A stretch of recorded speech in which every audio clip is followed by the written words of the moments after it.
જો તમે અમેરિકામાં રહેતા હો તો હવે પૈસા સાચવીને વાપરજો અને નોકરી પણ જાળવી રાખજો, કારણ કે જો ટ્રમ્પે ઈરાન સામેનું યુદ્ધ બંધ ન કર્યું તો અમેરિકાની ઇકોનોમી પર મોટું સંકટ ઊભું થાય તેવા પૂરા ચાન્સ છે.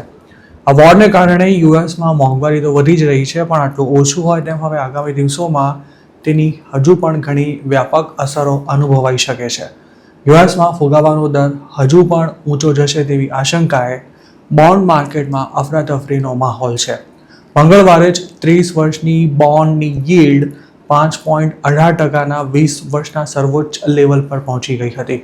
એક્સપર્ટ્સનું માનીએ તો આ બાબત ઘણી જ ગંભીર છે, કારણ કે ઇકોનોમીની હાલત ડગુમગુ હોય અને ફુગાવામાં ભડકો થવાના એંધાણ હોય ત્યારે જ બોન્ડ yield વધતી હોય છે. તેમાં વધારો થવાના કારણે સરકાર ઉપરાંત હોમ ઓનર્સ અને બિઝનેસીસ માટે પણ દેવું કરવું મોંઘું થતું જાય છે, કારણ કે વિવિધ પ્રકારની લોન્સ પરનો વ્યાજનો દર વધે છે અને સરકારને પણ બોન્ડ પર વધુ વ્યાજ ચૂકવવું પડે છે. છેલ્લે એપ્રિલ 2025માં ટ્રમ્પે ટેરિફનું ભૂત ધોણાવ્યું ત્યારે બોન્ડ માર્કેટમાં તડાફડી બોલાઈ હતી અને હવે ક્રૂડના ભાવ વધવાના કારણે તે જ સ્થિતિનું પુનરાવર્તન થઈ રહ્યું છે. પણ આ વખતે મામલો ઘણો જ ગંભીર છે, કારણ કે ટ્રમ્પની કરતૂતોને લીધે માત્ર અમેરિકા જ નહીં પણ આખી દુનિયાની આર્થિક હાલત વત્તા ઓછા અંશે ખરાબ થઈ રહી છે. સમસ્યા એ છે કે જો ઈરાન વોર બંધ થઈ જાય તો પણ રાતોરાત આ પ્રોબ્લેમનું સોલ્યુશન નથી આવવાનું. અમેરિકાની સાથે Canada, Germany, France, Spain, Portugal, Netherlands અને સ્વિટ્ઝરલેન્ડના 30 વર્ષના બોન્ડની yield પણ 12 મહિનાના સર્વોચ્ચ સ્તરે પહોંચી ગઈ છે. જાપાન સહિતના એશિયન દેશોમાં પણ લગભગ આવી જ સ્થિતિ છે. ગયા સપ્તાહે ટ્રમ્પ અને જિનપિંગની મુલાકાત થઈ તે પહેલાં ટ્રેઝરી માર્કેટને એવી આશા હતી કે બંને નેતાઓ ભેગા થઈને ઈરાનનું કોકડું ઉકેલશે, પણ ચીને અમેરિકાને ખાસ ભાવ ના આપતા રહી સહી આશા પર પણ પાણી ફરી વળ્યું હતું. એક્સપર્ટ્સનું માનીએ તો અમેરિકાની ઇકોનોમી આમ તો મજબૂત સ્થિતિમાં છે. કોર્પોરેટ પ્રોફિટ વધી રહ્યો છે, તેમજ એઆઈના ગ્રોથની પણ ધાર્યા અનુસાર આડઅસર નથી અનુભવાઈ. આ ઉપરાંત સ્ટોક માર્કેટ પણ સતત 7 અઠવાડિયાથી વધી રહ્યું હતું અને તે રેકોર્ડ હાઈ પર પહોંચવાની પણ તૈયારીમાં છે. જોકે ટ્રમ્પ ઈરાન વોરને લઈને જે જડ વલણ અપનાવી રહ્યા છે તેના કારણે અમેરિકાની ઇકોનોમી પ્રભાવિત થઈ રહી છે. ખાસ તો રેટ્સમાં થઈ રહેલો વધારો હવે સ્ટોક્સ પર પણ પ્રેશર ઊભું કરી રહ્યો છે. મંગળવારે જ S&P 500માં 0.7%નો ઘટાડો થયો હતો.